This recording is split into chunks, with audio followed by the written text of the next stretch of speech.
Quais são os textos históricos? Quais são os textos do Antigo Testamento que fala do reino milenar? Quais são os textos proféticos do Antigo Testamento que fala sobre Israel? Eu entendo, por exemplo, as parábolas de Jesus, a maioria delas, também para Israel.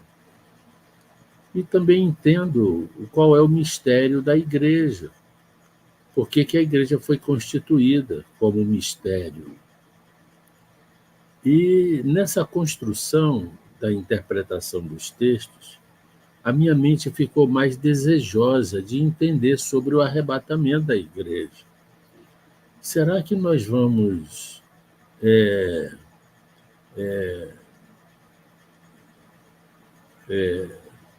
ficar aqui no período em que o anticristo estiver reinando?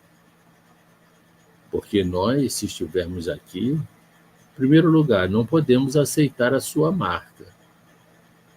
E se não aceitar a marca, as pessoas que não aceitarem a marca nesse período estarão vivendo clandestinamente na Terra.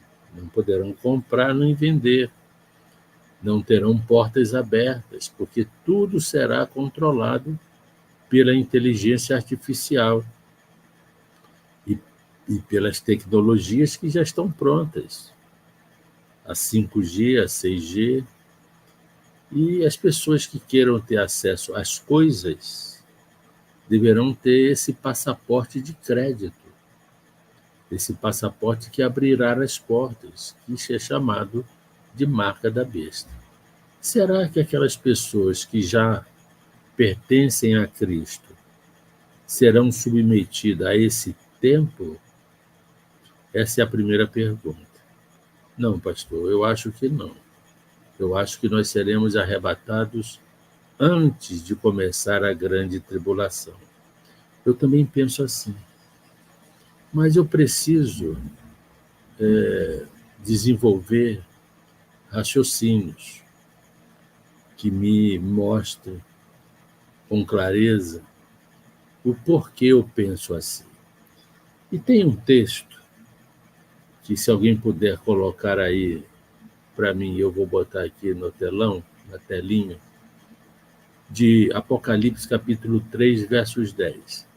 Existem tantos outros textos, Tessalonicenses, Mateus, mas eu vou botar apenas esse, porque eu não vou me demorar muito. Apocalipse capítulo 3, versos 10. Não sei se alguém vai botar aí para mim, para eu poder copiar aqui. O que diz esse texto? Vamos lá. Diz assim: por que guardaste a palavra da minha perseverança? Também eu te guardarei da hora da provação que há de vir sobre o mundo inteiro, para experimentar os que habitam sobre a terra. Apocalipse 3:10. Queridos, para mim, esse texto já é o suficiente para eu construir esse raciocínio do arrebatamento pré-tribulacional. Apenas esse, tem outros, mas esse é o clássico para mim. Primeiro, Jesus fala, porque aqui é Jesus falando. O Apocalipse, o autor é Jesus Cristo. Ele está mostrando isso para João, mas o autor é o Senhor Jesus. Então ele disse assim: por que guardaste a palavra da minha perseverança? O que é a palavra da minha perseverança? Ora, a palavra de Deus. É como se dissesse assim: por que vocês estão guardando a Bíblia como regra de fé e prática? Porque vocês têm, vamos dizer assim, a Bíblia como a minha palavra, como verdade? E por que vocês estão lutando, se esforçando para guardar as Escrituras, que é a única fonte que me revela a vocês a Bíblia que revelou o Senhor a nós.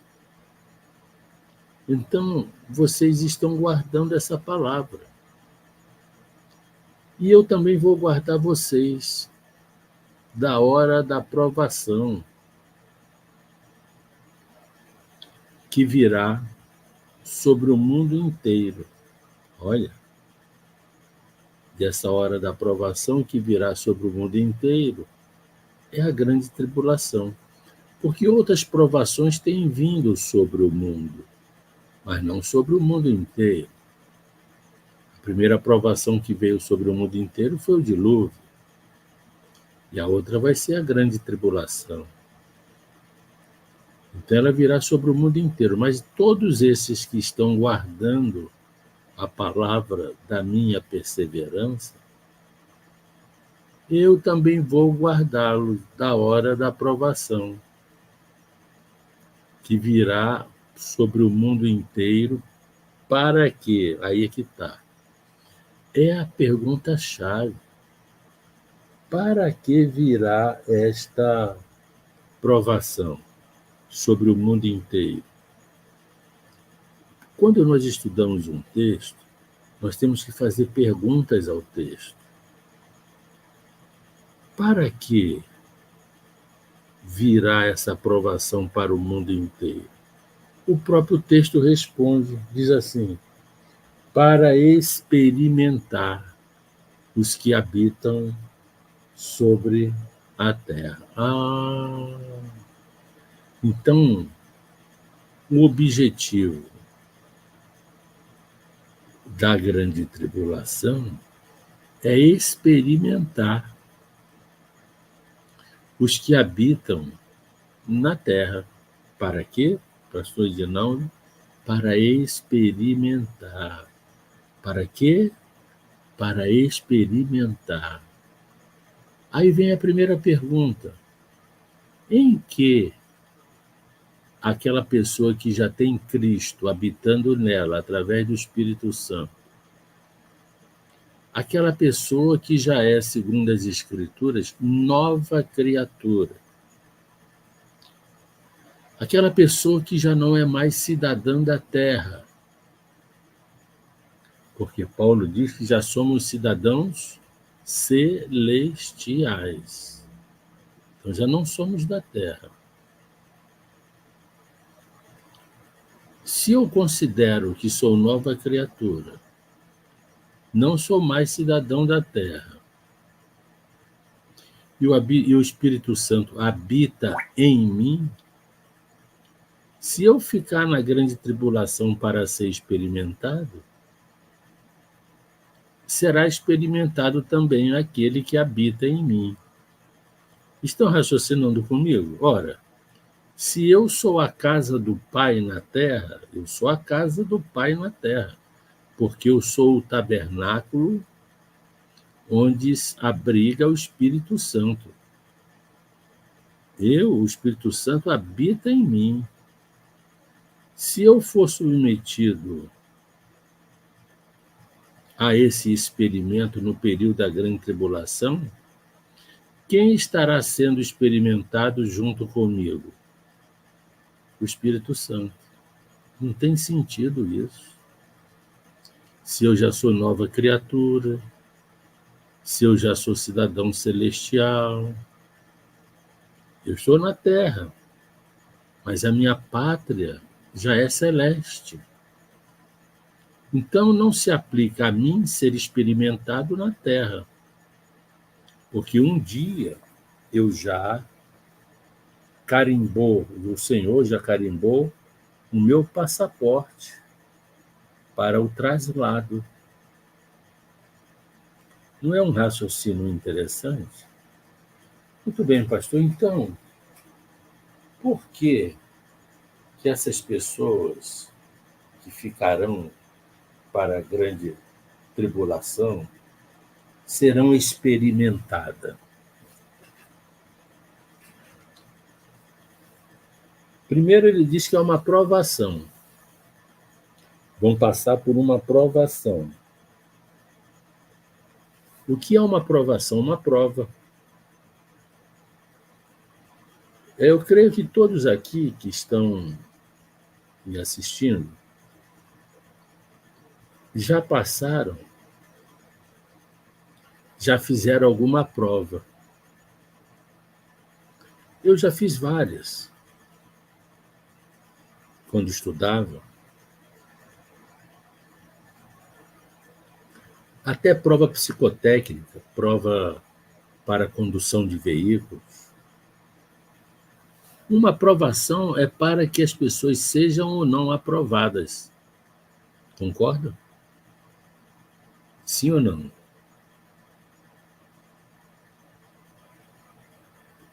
Muito bem. Se é para que as pessoas sejam aprovadas, está aí o outro objetivo da grande tribulação. É para que pessoas que não foram arrebatadas possam ter uma segunda chance, ou seja, uma repescagem. Por isso, passarão por uma provação, que virá sobre o mundo inteiro. Para quê? Para avaliar. Quando a gente faz provas nas escolas, não é uma avaliação? A grande tribulação vai ser uma avaliação também. Para experimentar, diz o texto, os que habitam na terra. Experimentar para quê? Não é para condenar. É para condenar também, porque muitos serão condenados. Mas outros, mesmo que estejam passando pelo período da grande tribulação, passarão na prova. E não deixarão ser marcado pela marca da besta. E darão testemunho de Cristo e da palavra de Deus. Mesmo no período em que o anticristo estiver governando. É. Pastor, como é que a gente sabe disso? Apocalipse capítulo 7. Vamos lá? Eu vou convidar vocês, mudar só umas pagininhas adiante. Diz assim, versículo 9, eu vou direto ao versículo.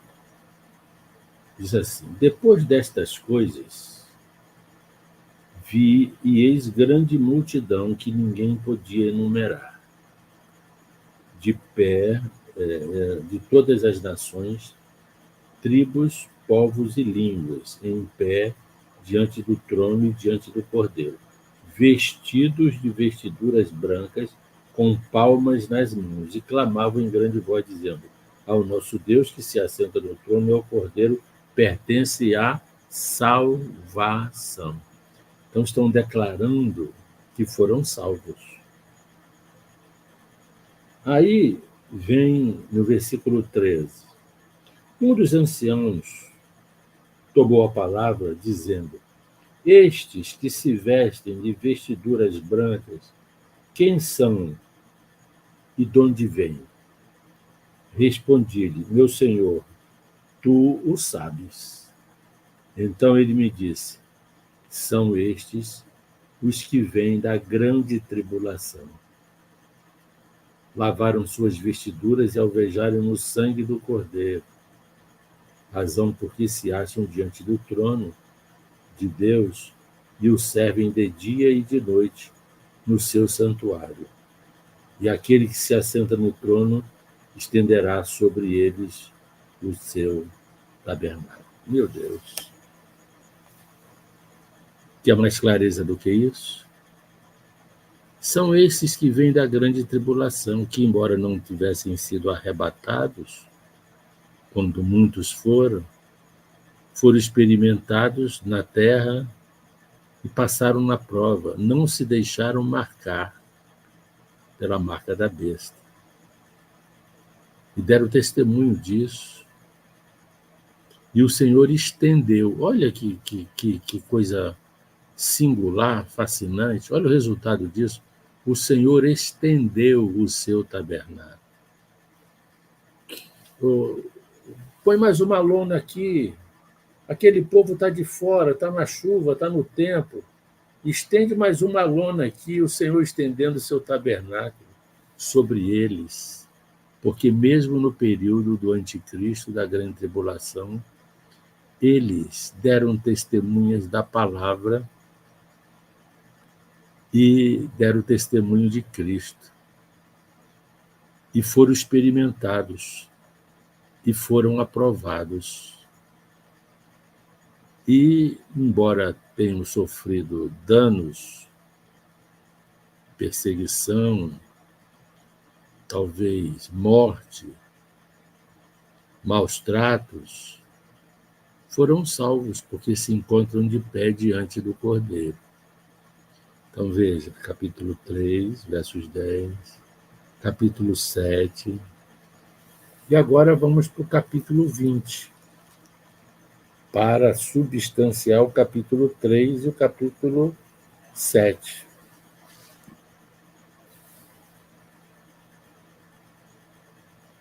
Vamos lá, o capítulo 20.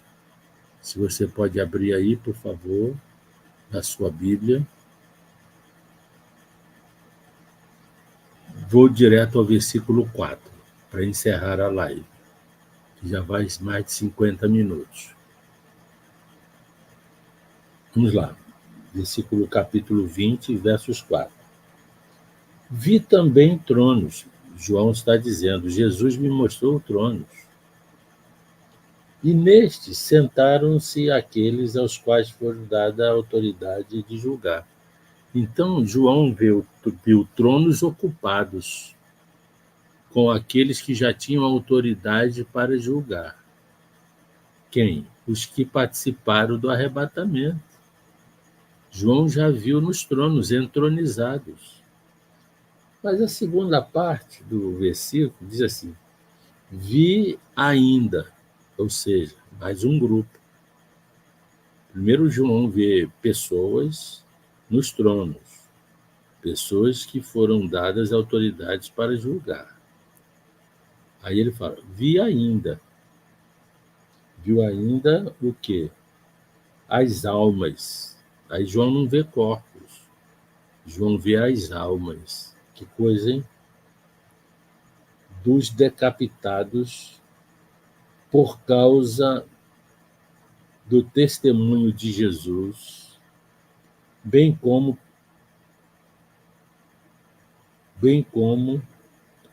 por tantos, bem como por causa da palavra de Deus, tantos quantos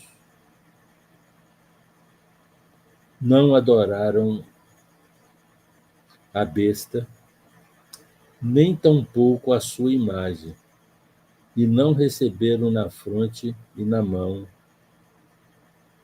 e viveram e reinaram com Cristo os 1000 anos. Olha isso, está aí a conclusão desses outros 2 versículos.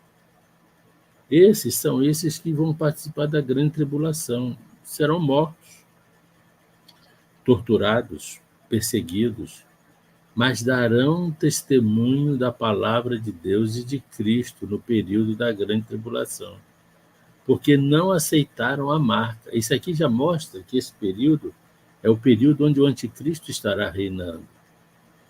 E nem todos se deixarão marcar. Quem não se deixará marcar? Aqueles de vestiduras brancas do capítulo 7, que resistiram no período da grande tribulação e foram aprovados, como fala o capítulo 3 de Apocalipse. Então, a grande tribulação é exatamente para isso, para avaliar, para aprovar. E o resultado dessa aprovação está aqui, no capítulo 20, versos 4. A Bíblia é fascinante. Ela vai se completando, ela vai se construindo. Por isso, o meu pensamento, eu encontro na palavra de Deus, que haverá um arrebatamento pré-tribulacional. Haverá salvação pós-tribulacional. E haverá o estender do tabernáculo para o milênio. porque eles reviverão e governarão com Cristo os 1000 anos. Está aí. É uma construção simples, não tão complexa de entender, até fácil de entender, que fala de que aqueles que estão guardando a palavra de Deus, perseverando nela, Ele também nos guardará da hora da provação, da hora do teste, da hora da repescagem que virá sobre o mundo inteiro. Amém? Amém? É isso. Eu creio que foi rápido, né? 55 minutos, mas que deu para, pelo menos, munição para que vocês possam desenvolver ainda mais o raciocínio nos textos bíblicos. Eu preciso me despedir. Amanhã acordo muito cedo. Já estou com um pouquinho de sono. Teve muito calor aqui no Rio esses dias e eu não passo muito bem com o calor. Mas amanhã preciso me pedir ajuda a Deus para me levantar cedo e pé na estrada, rumo a Uberlândia. Amém? Deus abençoe. Fiquem na paz do Senhor. Obrigado pelo apoio, pelas orações. Aqueles que quiserem livros, por favor, façam contato com esse telefone aí. Assim, tais quais quiserem ofertar o Ministério Escatom, da mesma forma. Muito obrigado. Shalom Adonai, Deus abençoe. E até quinta-feira, se Deus quiser. Paz.